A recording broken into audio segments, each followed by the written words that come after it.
Bonjour. Bonjour. Salut Vincent. Est-ce que Morgane, t'es là aussi? Écoute, Salut Julien. bonjour, salut, ça va? Alors, est-ce que ça fonctionne bien déjà? Tu vois, on a fait un test tout à l'heure, mais déjà j'ai l'impression que la caméra, le son fonctionne, on vous entend bien.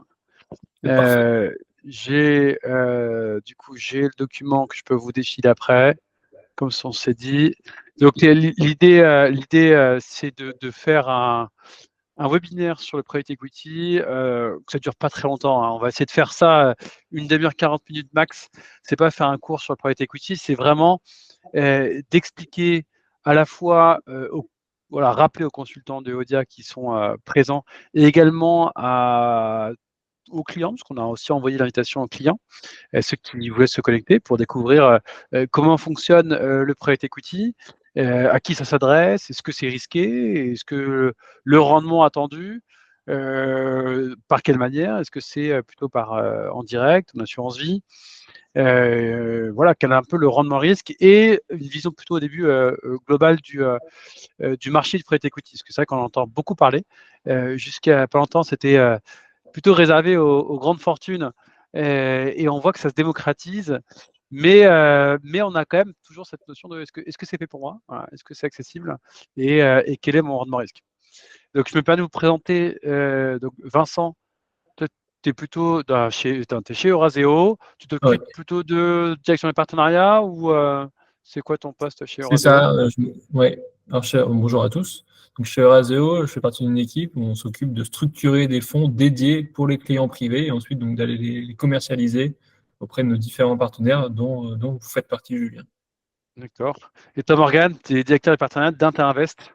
Exactement, merci Julien. Bonjour à tous. Moi, je suis en charge effectivement des partenariats du groupe Interinvest et je m'occupe plus particulièrement de la distribution d'un de nos métiers, qui est notre société de gestion sur lequel on structure une offre de private equity. Ok. Bah, merci les gars, du coup il est 18h, je vous dis à 30-40 on a fini. On explique rapidement, du coup on commence par plutôt une vision macro sur le marché en lui-même du private equity. C'est quoi la tendance? Donc là vous pouvez faire un petit slide. Morgane, tu m'as proposé un slide pour avec un peu d'historique sur le Exact, marché, donc si on peut en parler un peu, voir un peu comment exact. l'évolution du... Ouais. Exactement, merci beaucoup Julien. Et puis bien évidemment, j'insiste pour que l'échange soit le plus interactif possible. Donc n'hésitez pas à poser toutes vos questions, toutes vos remarques. L'idée, voilà, c'était de commencer peut-être par une approche un peu plus macro. Qu'est-ce que le private equity? Alors là aussi, hein, je m'excuse et je vais essayer de faire le moins d'anglicisme possible. Le private equity, c'est du capital investissement, hein, c'est le fait d'accompagner des sociétés qui sont non cotées. Et effectivement, tu l'as dit Julien, il y a une certaine tendance de fond. On entend effectivement cette appellation de capital investissement de plus en plus. C'est une classe d'actifs qui est de plus en plus incontournable. Et la question qu'on peut se poser, c'est pourquoi elle est incontournable et pourquoi elle grossit. Alors, elle grossit d'un point de vue mondial et elle grossit également en France. Là aussi, hein, l'idée, c'est pas non plus de vous abreuver de chiffres, mais vous voyez que c'est peu ou prou entre 10 et 15% de croissance par an. Donc, la première chose qu'on peut dire sur cette classe d'actifs, c'est qu'elle est incontournable. Pourquoi? Parce qu'elle est attractive. Si vous comparez le private equity par rapport à l'immobilier, par rapport aux hedge funds, par rapport à certains indices boursiers, donc à 40, bah, aujourd'hui, le non-coté, c'est la classe d'actifs qui propose les rentabilités les plus importantes. Donc ça, c'est important de l'avoir en tête. Le deuxième point, et tu l'as très bien dit, Julien, également en préambule, c'est que c'est une classe d'actifs qui s'est démocratisée.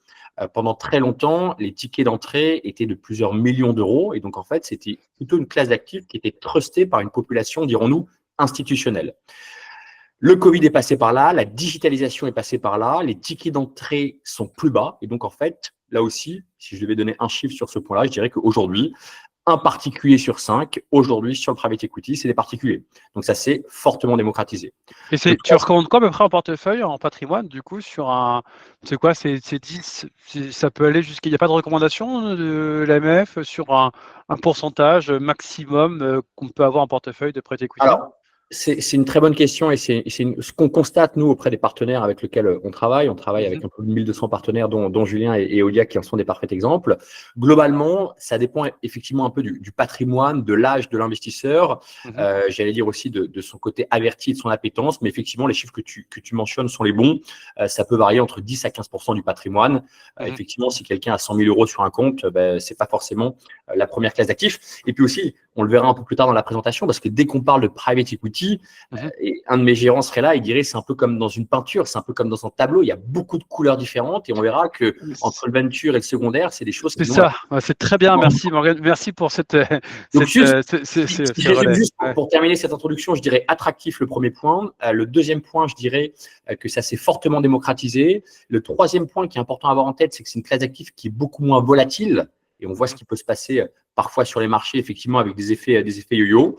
Et le quatrième point également, parce qu'il faut dire les choses dans son ensemble également, c'est que c'est des choses qui ont du sens. On finance, on accompagne l'économie réelle.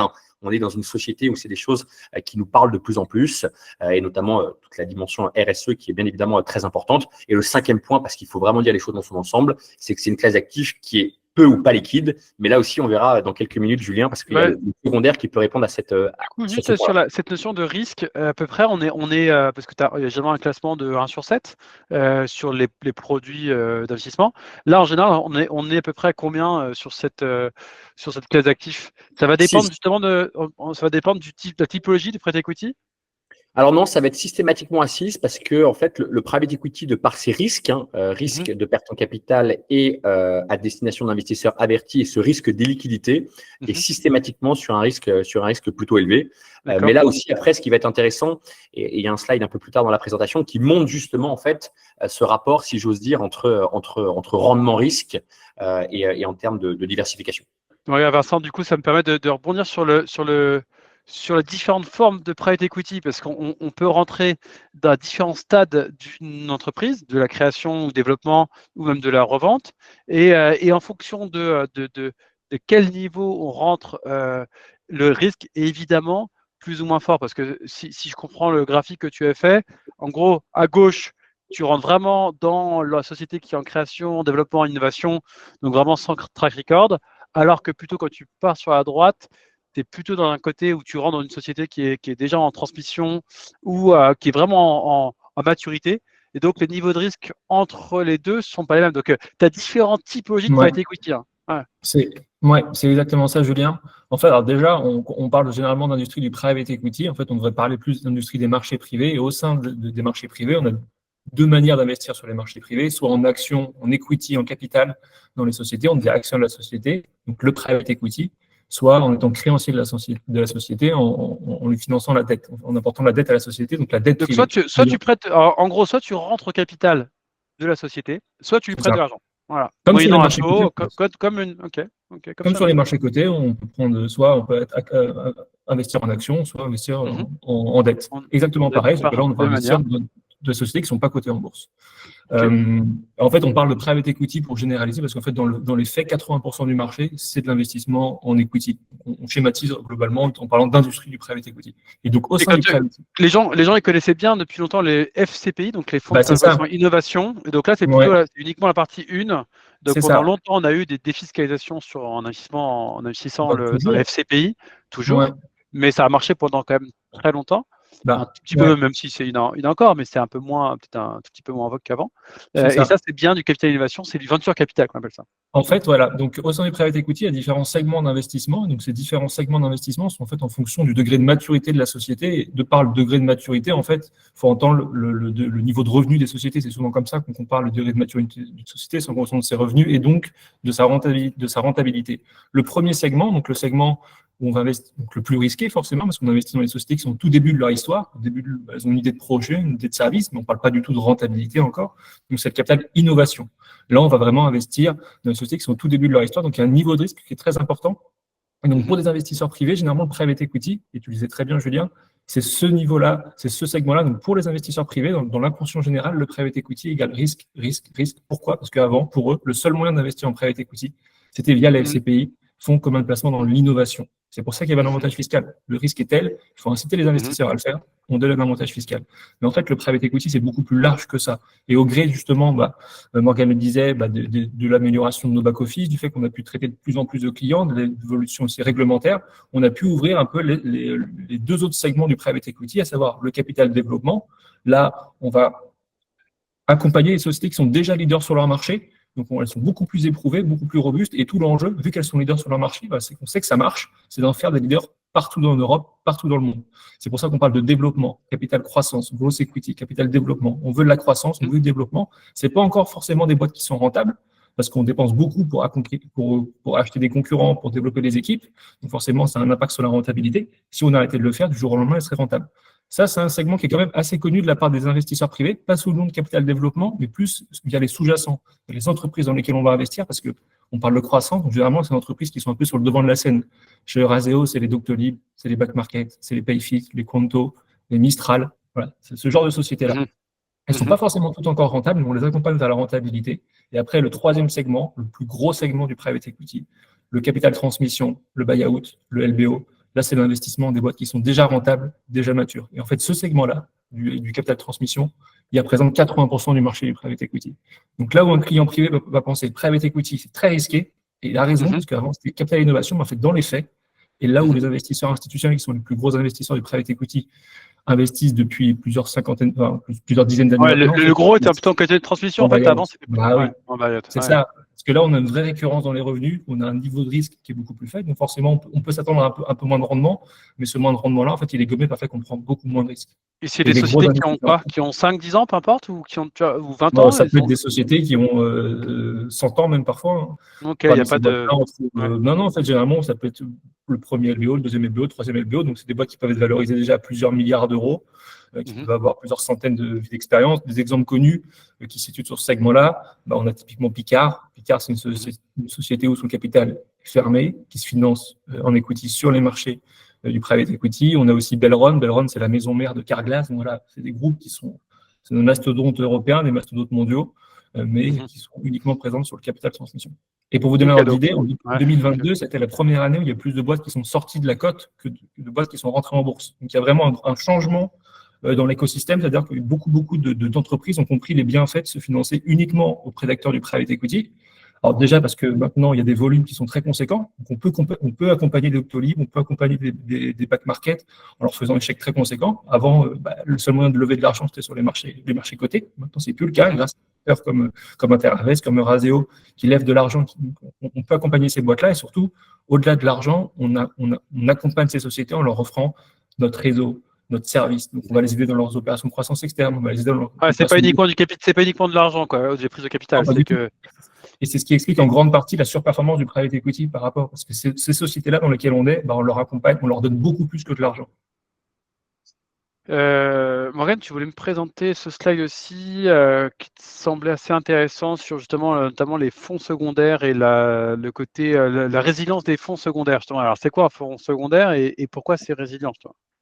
Eh bien, écoute, merci Julien, effectivement, et Vincent a présenté à très juste titre, effectivement, j'allais dire les différentes familles dans les fonds primaires. Ouais. Et aujourd'hui, on parle de fonds primaires et on parle également de fonds secondaires. Donc, qu'est-ce que le fonds secondaire? En fait, le fonds secondaire, c'est en fait des fonds qui rachètent des parts de fonds primaires avec des décotes. Ce qui est assez intéressant, et on l'a bien vu dans la présentation de Vincent, c'est qu'en fait, il y a différents types de fonds qui accompagnent des sociétés à différents moments de leur vie. Et on se rend compte qu'effectivement, il y a des écarts types qui sont assez différents entre l'amorçage, le venture ou le capital transmission. En termes anglicisme, on parle souvent de LBO.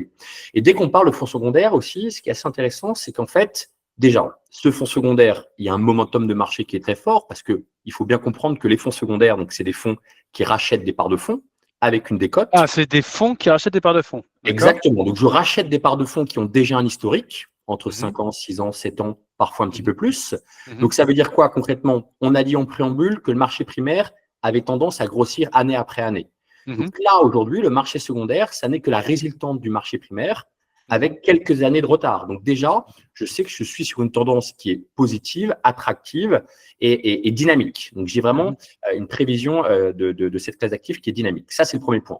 Le deuxième point qui est intéressant, c'est que j'ai une visibilité sur ce que j'achète. Vous l'avez compris, Le secondaire, j'achète des parts de fonds qui ont été gérées par des gérants depuis 5 ans, 6 ans, 7 ans. Donc, je sais comment le gérant a créé la croissance, je sais comment il a suivi ses participations, ses sociétés. Donc, j'ai une vraie visibilité sur ce que j'achète et je peux dire, bah, tiens, ça m'intéresse, ça m'intéresse pas. Ça, c'est un point assez intéressant. Le troisième point, c'est que je vais acheter ces parts de fonds avec une décote qui va varier selon la typologie, mais on peut garder en tête une décote moyenne de 15%. Donc déjà, bah, je m'assure un petit matelas de sécurité parce que dès le début, j'enregistre une performance. Et puis, le point également qui me paraît intéressant, et on le voit un peu dans ce graphique, justement aussi pour une population qui met, et nous on le constate bien chez Interinvest avec notre fonds secondaire, c'est qu'en fait, si vous voulez, il y a beaucoup de gens qui ont envie de mettre un premier pied sur cette classe d'actifs, qui est attractive, qui est intéressante, mais néanmoins, et Vincent le disait, parfois dans l'univers des gens, le private equity peut être un peu start-up, un peu risqué. Et donc, en fait, les gens se disent, bah, tiens, je vais mettre un premier pied sur un accès avec des fonds secondaires intéressants, pertinents, sélectionnés, avec une vraie construction de portefeuille, ça peut être intéressant.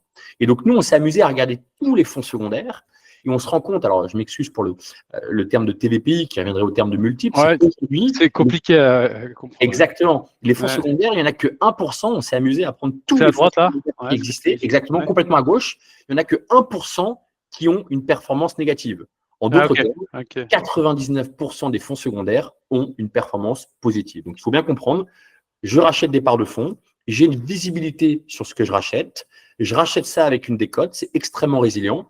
Et en plus, je suis sur un marché dynamique, prévisible, et avec un rapport de force aujourd'hui, il y a beaucoup plus d'acteurs de fonds primaires qui vendent des choses que qui en achètent. Donc aujourd'hui, le rapport de force sur le secondaire et au niveau des acheteurs. Et à titre de comparaison, vous avez de l'autre côté du prisme, si je prenais tout ce qui est venture capital, donc plutôt j'allais dire, fonds d'amorçage, et bien là, je vais avoir des écarts types, donc des risques qui vont être beaucoup plus élevés. Mais attention, c'est aussi sur cette typologie de classe d'actifs où on peut avoir des performances qui sont plus fortes. Bon, ton deuxième point est intéressant parce qu'une stratégie moins sensible aux à-coups de marché, en ce moment avec les législatives, il y a un stress un peu ambiant. D'ailleurs, on le voit, dès qu'on a des clients au téléphone, ils demandent l'impact de justement de la politique sur les marchés et il y a un peu un stress. Du coup, tu penses que c'est quand même du coup beaucoup plus résilient aux fluctuations qu'on peut avoir à court moyen terme? Correct, c'est extrêmement résilient. Effectivement, c'est un marché qui se spécialise et qui est dynamique, je l'ai dit, donc ça, c'est assez intéressant. De facto, je l'ai dit, 99% des fonds secondaires ont une performance positive. On s'est même amusé avec nos gérants à regarder d'anciens pourcents parce que c'est 1%, vous récupérez à 80% votre mise, donc c'est extrêmement résilient. Et puis, il y a un dernier point que je n'ai pas dit, mais qui me paraît important, c'est qu'en fait, la remarque qu'on a souvent sur le capital investissement et les private equity, c'est que c'est long. Durée d'une vie d'un fonds, 10 ans. Et bien, ce qui est intéressant, c'est que dès que vous êtes en secondaire, comme je rachète des parts de fonds avec un historique de 6 ans, de 7 ans, de 8 ans, eh bien, j'ai déjà un certain passif qui est un certain historique. Donc, ça veut dire que mes durées sont relativement courtes et que je vais être capable de rendre de l'argent rapidement. Dans notre fonds de fonds secondaire, avec Interinvest, on rend de l'argent dès la 3e année. Donc ça, c'est que tu rends une partie du capital à partir de la troisième année, jusqu'à combien de temps à peu près? 7-8 ans? Exactement. Après, ensuite, vous allez avoir différents. Alors nous, en fait, en plus, on essaye de matérialiser les choses de la manière la plus pertinente possible. Donc, en fait, on va faire coïncider les versements et les distributions. Donc, on propose à l'investisseur de faire son versement en plusieurs fois. Il s'agit d'FPCI à destination d'investisseurs avertis avec un ticket d'entrée de 100 000 euros. Mais le client met 100 000 euros, mais il va payer en 5 fois. Donc, il va avoir 5 versements. Et on va, pour objectif, de commencer à lui rendre des distributions dès la 3e année. Et on va simultanément faire coïncider les distributions et les versements. Donc, le client s'engage sur 100, mais réellement ne sera pas prélevé de 100. On va dire que son prélèvement sera peu ou prou au maximum de 70%. 70%, ouais. Et sur le secondaire, effectivement, j'abonde dans le sens de Morgane. Effectivement, ce qui est intéressant sur le secondaire, c'est que c'est assez nouveau. Forcément, pour qu'on ait du secondaire, pour qu'on ait de l'occasion, il faut qu'on ait un marché du neuf qui soit mature. Private equity, c'était assez récent. C'est maintenant un marché qui est mature. Donc, il y a un marché secondaire qui apparaît et ça tombe plutôt bien parce que ce marché secondaire, il apparaît en même temps à peu près pour les clients privés que pour les clients institutionnels. Donc là, ça vient un peu gommer ce qu'on entend souvent. Les clients privés ont accès tout le temps avec un peu de retard aux meilleurs investissements. Le secondaire, les clients privés, ils ont accès au même moment que les clients institutionnels. D'ailleurs, tu voulais me montrer une slide ou pas sur… est-ce que tu peux montrer peut-être celui-ci, Vincent? Est-ce que celui-là où tu veux entre la différence entre le capital et le dette? Alors peut-être si tu veux, je peux en parler, mais ce qui est intéressant, donc un slide qui peut être intéressant aussi, je pense que c'est celui le 13, slide 13, pour expliquer un petit peu la différence de traitement qu'on peut avoir, parce qu'on l'a beaucoup répété, les investisseurs historiques du private equity sont les investisseurs institutionnels. Peut-être celui juste d'après. Julien, voilà, parfait. Chez Eurazeo, ouais, parfait. Eurazeo, on est un des acteurs les plus importants des marchés privés en Europe. On gère des clients privés depuis 1999. Sur les 35 milliards d'euros d'encours qu'a Eurazeo, un peu plus de 4 milliards d'euros proviennent de clients privés. Et ce qui est intéressant, c'est que maintenant, alors, grâce à des acteurs comme Interavest, comme Eurazeo, et grâce à les distributeurs, les clients privés ont accès pour des tickets d'investissement qui sont bien inférieurs, parce qu'un fonds institutionnel, si vous voulez y avoir accès, chez Eurazeo, c'est un ticket moyen entre 30 et 50 millions d'euros. Ça dépend de la stratégie. Via l'assurance vie ou en direct, chez Eurazeo, mais même d'autres fonds, on descend ce ticket à quelques milliers d'euros seulement. En assurance vie, on va être un ticket entre 1 et 5 000 euros, ça va dépendre de l'assureur. Et en direct, c'est 20 000 euros.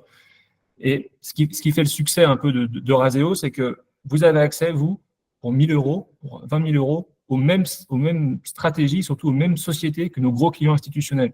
Et comment est-ce qu'on le fait? On n'est pas des génies, c'est ce petit schéma-là. En fait, on a une équipe d'investissement qui va donc dénicher les sociétés, c'est ce qu'on expliquait, trouver les sociétés.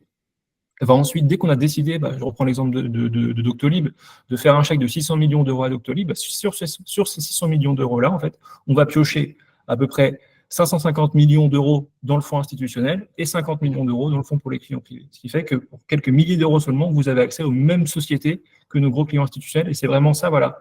Vous avez accès aux mêmes fonds. Alors, le support juridique est différent, mais à l'intérieur, vous allez trouver les mêmes sociétés aux mêmes conditions financières avec les mêmes équipes d'investissement, les politiques d'investissement qui sont bien inférieures. C'est vraiment ça. Vous avez aujourd'hui une classe d'actifs qui est ouverte pour vous avec des superbes sociétés et de façon totalement adaptée pour vous via l'assurance vie en direct avec des montants bien plus faibles. Si on passe un peu à la gamme, je trouve ça assez intéressant, ce slide-là que tu m'as envoyé. Donc là, on retrouve ce qu'on a dit au départ, c'est-à-dire les différentes catégories du prêt equity entre le venture, donc niveau de risque élevé, plutôt la partie FCPI. Et on voit d'ailleurs SRI, c'est la note de risque, on le voit en gris. Après, il y a le growth et le buyout. Et notamment, ton fonds phare, toi, c'est le fonds Private Value Europe 3, qui est un fonds donc à partir de 20 000 en SRI 3, donc à niveau de classement de risque 3 sur 7. Et il est evergreen, c'est notamment la capacité à avoir une sortie régulière, c'est ça, trimestrielle, il me semble. Alors, c'est ça. Un fonds classique de private equity, c'est ce qu'on appelle un fonds millésimé, un fonds fermé, un fonds bloqué. Pendant 2 ans, on va lever de l'argent, nous. Donc, on va aller vous voir, on va lever de l'argent pour investir cet argent pendant 5 ans. Et ensuite, généralement, au bout de 5-6 ans, c'est un cycle d'investissement. C'est-à-dire qu'on a acheté, on a revendu la société, on vous rend votre argent. Donc, un cycle d'investissement normal, un fonds, ça dure normalement entre 8 et 10 ans et l'argent est bloqué. C'est un format classique de private equity. Et un nouveau format qui est apparu il y a quelques années, notamment grâce à l'assurance vie, les formats evergreen, ce qui se rapproche un peu de ce dont vous avez l'habitude, c'est-à-dire un fonds qui a une durée de vie de 99 ans, sur lequel vous pouvez rentrer quand vous le souhaitez. Alors, ce fonds-là, vous pouvez rentrer sur le fonds chaque semaine et sortir chaque trimestre. Donc, c'est pas des fonds 100% liquides, c'est des fonds semi-liquides. En private equity, vous n'aurez jamais un fonds 100% liquide. C'est très important. Même sur des fonds semi-liquides, il faut partir avec un état d'esprit de se dire je reste investi sur le long terme. Certes, j'ai la possibilité de sortir chaque trimestre, mais c'est pas le but. On crée de la performance sur le long terme, et c'est tout l'intérêt de ces classes d'actifs. Donc effectivement, Julien, tu le disais, c'est notre fonds un peu star. Et celui-là, il est mixte entre secondaire et dette, ça c'est important. C'est ça, grâce à Morgane, vous connaissez bien le secondaire maintenant, vous savez pourquoi le secondaire, c'est le meilleur rendement risque du private equity, et pourquoi il faut faire du secondaire, et pourquoi on en a mis dans ce fonds-là. Et les 60% restants, donc c'est 40% de secondaire, et la majorité du fonds, plus de 60%, c'est de la dette privée. Et le gros intérêt de la dette privée par rapport à ce dont vous avez l'habitude sur les marchés cotés, à l'investment grade ou à yield, c'est que nous, quand on prête à taux variable. Donc, quand les taux montent, on gagne plus d'argent. C'est un fonds qui a vocation à faire entre 6 et 8% de performance nette chaque année. En 2022, il a fait plus de 7%. En 2021 aussi, 6,8%. Et 2023, 9%. Pourquoi? Les taux montent. Et donc, on est dans un contexte maintenant où les taux vont se normaliser. On va sortir de cette 20 dernières années, on était des taux négatifs, voire proches de zéro. Voilà. Donc, c'est pour ça que beaucoup d'investisseurs se ruent un peu sur la dette privée. C'est une classe d'actifs d'avenir. Le private equity, c'est apparu il y a 50 ans. C'est pour ça que c'est mature. La dette privée, c'est beaucoup plus récent, 2008, avec la grande crise financière. Donc la dette privée, c'est en train de vraiment de prendre son essor. Ça représente que 20% des marchés privés. C'est une classe d'actifs qui grandit très très vite, au même rythme que le secondaire. Donc d'où Et celui-là, l'intérêt le de private value, t'as combien de temps, combien d'années historiques en tout? Ce fonds-là, on l'a De lancé en performance 2018, donc on a plus de 6 ans. C'est un des fonds Evergreen. Alors, c'était pas le premier, mais c'était le deuxième fonds Evergreen du marché. Mais par contre, c'est le plus gros fonds Evergreen français. Aujourd'hui, c'est un fonds qui fait 2 milliards d'euros d'encours. Dans un an, quand on se reverra dans un an, c'est un fonds qui aura normalement dépassé les 3,5 milliards. Donc, ce sera le plus gros fonds d'investissement d'Euraseo. Ça veut dire que le plus gros fonds d'investissement d'Euraseo dans un an, ce sera un fonds avec 100% de clients privés. D'accord. Ouais. Et ça, depuis sa création, il a fait plus de 5% par an? Depuis sa création, il a fait systématiquement entre 6 et 8% net chaque année, ce qui fait qu'aujourd'hui, en cumulé depuis un peu plus de 6 ans, on est à 38% de performance nette sur le fonds, sachant qu'il est SRI 3. Donc une performance qui est très stable, qui est très régulière. Et pourquoi? Grâce à ce que Morgan vous expliquait sur le secondaire, et surtout grâce à la dette privée, où ce qui fait la performance, c'est le rendement. Donc un fonds qui est très solide, très résilient. Celui-là, quand tu investis sur Private Value 3, soit tu achètes en nominatif sûr, donc en direct à partir de 20 000, tu peux loger en assurance vie à des tickets plus faibles que 20 000, donc chez des assureurs éligibles. Et également, tu peux le mettre en PEA PME ou tu peux le mettre PEA PME, mais pas PEA. PEA tout court. Ok. Ouais. Non, il pas faut juste PEA, que mais faut juste que ta banque le référence. C'est ça. Ok. Et en compte titre, évidemment, j'imagine. Bien sûr. Ouais. Et toi, Morgane, du coup, si on remonte un petit peu là-haut sur ta gamme de fonds, et tu as fait un petit schéma, là, tu as quand même pas mal aussi, entre un rendement risque qui est donc à gauche, c'est le rendement faible, risque plus élevé. Donc en fait, c'est l'inverse. Là, c'est capital innovation est à droite, toi, et puis les fonds de fonds sont à gauche. Donc le niveau de risque est inverse. Exactement, effectivement. En fait, on a la chance d'avoir chez Interinvest une gamme de fonds qui est assez diversifiée et qui peut correspondre, j'allais dire, aux différents besoins de l'ensemble des partenaires et de l'ensemble des investisseurs, bien évidemment.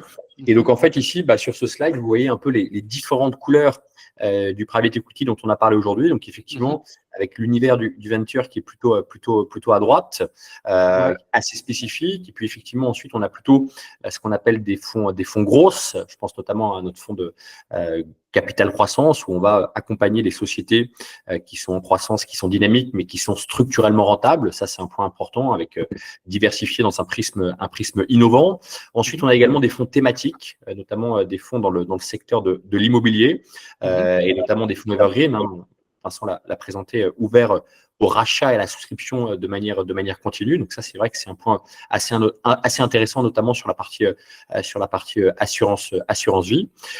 Et puis on a également, et c'est un peu aujourd'hui nos best-sellers, si j'ose dire, pour des gens qui souhaitent mettre un premier accès au capital investissement, cette notion de fonds qui se caractérise par plusieurs choses. Alors on a deux typologies de fonds de fonds, un fonds de fonds qu'on appelle Myriad et un fonds de fonds qu'on appelle Secondary. L'idée, c'est déjà de donner un accès à des très beaux fonds institutionnels. Je pense notamment à des fonds comme Rothschild, je pense à des fonds comme Bex, je pense à des fonds comme Ardian, je pense à des fonds comme Lexington. C'est des choses qu'on regarde avec énormément d'attention. Et au-delà de cet accès, parce que bien évidemment, l'idée, c'est de donner un accès à des fonds qui sont normalement plutôt réservés à une population institutionnelle. Et vous l'avez compris, maintenant, ça se démocratise sur l'accès aux particuliers. Mais au-delà de cet accès, c'est également d'avoir une construction de portefeuille. Ça, c'est très important. C'est qu'en fait, on va vouloir construire un portefeuille avec des très gros fonds, avec des plus petits fonds, avec des fonds européens, avec quelques fonds américains, avec des fonds qui ont des cycles économiques différents. Ça, c'est important, on ne peut pas retourner dans le passé. Donc, ça, c'est également tout l'avantage du secondaire, c'est d'aller cibler justement des fonds et des millésimes sur des années qui nous paraissent pertinents et justement pour, j'allais dire, construire le portefeuille le plus pertinent ou le plus intéressant possible. Donc, soit on a… Oui. Si on fait juste un tout petit focus sur la différence entre le Myriad 2 et le Secondary, pour un investisseur, entre le ticket d'entrée, durée de placement, le montant et le rendement attendu, à peu près, c'est quoi à peu près Myriad, je vais avoir un tiers de secondaire, 2 tiers de fonds primaires et uniquement ce qu'on appelle du capital transmission, un tout petit peu de capital développement, mais on va dire à 90% du capital transmission. Et on n'exclut pas de faire un tout petit peu de co-invest à la marge, parce que ça permet d'avoir un prisme, j'allais dire, avec l'économie directe. Là, on a fait un C'est très quoi bel un co-invest? Peut-être puisqu'on n'en a pas trop parlé. Un co-invest, ça veut dire que je vais rentrer, en fait, je vais investir dans un fonds et je vais également prendre une participation dans l'entreprise en direct. Ah d'accord, en direct cette fois-ci là. Okay. Exactement. Bien évidemment, dans un fonds dans lequel on investit pour avoir un alignement d'intérêt fort. Donc ça, c'est globalement la répartition du portefeuille sur Myriad. Sur Secondary, on va être 100% sur le secondaire. Donc ça, c'est vraiment extrêmement résilient. C'est venu à la suite de Myriad parce qu'on a eu énormément de questions sur le secondaire. Donc à la suite de ça, on s'est dit, ça pourrait être pertinent d'avoir une offre. Les deux ont la possibilité d'avoir des versements soit en une fois, soit en plusieurs fois. Donc des versements programmés qui vont être lissés en 4 fois ou en 5 fois. Sur la partie secondaire, mon objectif, c'est de rendre l'argent dès la 3e année. Donc dès la 3e. C'est en fonction justement des remboursements progressifs. Exactement, parce qu'en plus, j'arrive sur des fonds qui ont déjà une certaine maturité. Donc en fait, je vais pouvoir commencer à rendre de l'argent aux investisseurs relativement rapidement. Sur Myriad, on a fait un autre choix. On a fait le choix de ne pas rendre d'argent pendant 5 ans et uniquement à la fin de 5e année de commencer à rendre de l'argent aux investisseurs. Pourquoi? Parce que c'est un fonds qui a le quota fiscal qui permet d'avoir une exonération d'impôt sur les plus-values. Tu parlais du contexte aujourd'hui qui est un peu challenging et on ne sait pas quelle sauce on va être mangé dans quelques jours, dans quelques semaines. Donc, c'est important de l'avoir en tête. Et le deuxième point, ça permet notamment pour les personnes morales, et c'est vrai qu'on peut en avoir, ces personnes morales, ça va leur permettre d'avoir également sur leur plus-value à l'IS une exonération ou un taux d'IS réduit et surtout une absence d'IS sur les plus-values latentes. Donc, c'est vraiment deux offres qui sont complémentaires, deux offres où on va investir un peu dans cette petite quinzaine de fonds, des très beaux fonds institutionnels avec une construction de portefeuille, avec là aussi deux gérants de très grande qualité, parce qu'effectivement, et ça c'est un point à mon sens très important, c'est que si vous voulez, on n'a que des gens qui sont, et d'ailleurs on a un ancien très bon gérant de nos amis de Raseo qui nous a rejoint, mais ça c'est très important d'avoir des gens qui ont un track, qui ont un historique, bien évidemment, pour qu'ils soient performants et crédibles. Et l'objectif de performance entre les deux, c'est à peu près la même chose ou tu as une différence ou... Oui, tout à fait. Alors, sur la partie Myriad, notre objectif, c'est de faire un multiple de x2. On parle souvent en TRI, alors comme il y a plein de types de parts, c'est en fonction j'allais dire, de la typologie du versement que vous faites. Donc, ça fait à peu près quoi, sur 10 ans, 7,7% par an à peu près quoi, si pour donner ton capital. Donc, si tu es sur moins de 10 ans, du coup, tu es plutôt t'es un peu plus élevé, quoi. Exactement, tu as raison. Logiquement, ça serait plutôt du 7,7, mais comme on propose à l'investisseur de payer en plusieurs fois, concrètement, en fait, s'il paye en 4 ou 5 fois, en fait, entre le moment où il va faire son dernier versement et le moment où il va avoir sa première distribution, sur Myriad, vous allez avoir un laps de temps de 2 ans. Donc, on est plutôt sur un TRI de 15%. Et ce qui est assez intéressant sur Secondary, c'est que en fait, Secondary, le multiple moyen qu'on cherche à faire, c'est un multiple de 1,7x, donc 1,7 fois, vous l'avez compris, c'est une classe d'actifs qui est plus résiliente, le secondaire. Mais on a essayé justement d'être le plus malin possible. Et en fait, comme l'investisseur peut payer en 5 versements et qu'en fait, je vais commencer à lui donner des distributions dès la 3e année, et factuellement, on va parler de multiples cash on cash. Et là, je vais réussir à me situer sur un multiple cash on cash de près de 2,4 fois. Le client met 100. Mon objectif, c'est lui de rendre 170. Mais comme je vais factuellement jamais lui prélever 100, il s'est engagé sur 100, mais je vais lui prélever, on va dire 70. Entre 170 et 170, là, le multiple cash on cash est 2,4 fois. Et puis ensuite, après, libre à toi, Julien, avec toute ton expertise, de proposer d'autres supports justement au client, à l'investisseur pour optimiser son cash. Ok. Top. Est-ce que du coup, il y a autre chose que vous souhaitiez rajouter qui vous passait intéressant? On a parlé, c'était le but, de parler rapidement du marché du private equity, des différents segments du private equity, finalement, entre le venture, le growth, le buyout, la cession, entre le secondaire et la dette, le primaire, secondaire, dette. Voilà, le rendement attendu, à peu près, on voit, c'est des théories des objectifs de 7 à 9% de renta, en général bloqué entre à peu près 7 ans, sauf pour certains fonds, tu as des remboursements à partir de la 3e, 5e année. Certains ont une liquidité comme l'Evergreen, là, tous les trimestres. Logeable en direct ou en assurance vie, sûrement en PER aussi, je pense que c'est pareil, en PEA et en PEA, PME. Donc voilà, ça laisse quand même un panel de solutions pour diversifier et d'avoir une classe d'actifs dans le portefeuille à peu près à 10-20% maximum du patrimoine, ce qui est plutôt raisonnable. Voilà. Est-ce que Vincent ou Morgane, vous vouliez rajouter un dernier point pour conclure? Non, mais tu as totalement fait une super conclusion. Effectivement, aujourd'hui, vous avez accès à des super portefeuilles, des super sociétés qui vous permettent de mettre plus qu'un pied dans l'économie réelle, de participer à la croissance des fleurons français, des fleurons européens. Et ça fait beaucoup de sens. Surtout en ce moment, on parle beaucoup de souveraineté économique. C'est en investissant dans ces fonds, c'est en soutenant ces sociétés-là qu'on a un réel impact parce que les plus belles sociétés, on a beau s'appeler Raseo, Terravest, on a beau avoir de l'argent. C'est des boîtes qui sont amenées à lever encore plus d'argent et si on veut continuer à pouvoir les accompagner, parce que tous les gros fonds américains se battent pour accompagner ces boîtes-là, on a aussi besoin de vous, ça tombe bien, vous mêlez investissement financier avec un geste fort pour l'économie française et européenne. Et du coup, vous avez, en fait, dans le reporting, on sait exactement ce qui est investi comment, dans quoi, et j'imagine, l'investisseur, il y a une transparence assez forte sur le... Ouais. Bien sûr, ouais, il y a un suivi. Alors, généralement, les reportings, c'est chaque trimestre, où vous voyez chaque société dans laquelle on a investi, l'actualité de la société. Ok. Morgane, sur... Non, tout à fait. Je confirme. Merci déjà pour l'intérêt de toutes les personnes. Effectivement, merci de m'avoir sollicité. Effectivement, c'est une classe d'actifs qui est vraiment devenue incontournable, qui est attractive, qui est intéressante, qui est diversifiée. Tu as rappelé les fondamentaux. Et puis, bien évidemment, on serait ravis avec Euodia de pouvoir rentrer dans le détail si jamais cette présentation vous a convaincu. Parfait. Messieurs, je vous souhaite une excellente soirée. Je vous remercie pour ce moment. On a tenu à peu près le timing, 35 minutes, donc c'est parfait. Bonne soirée à tous et puis à bientôt. Merci.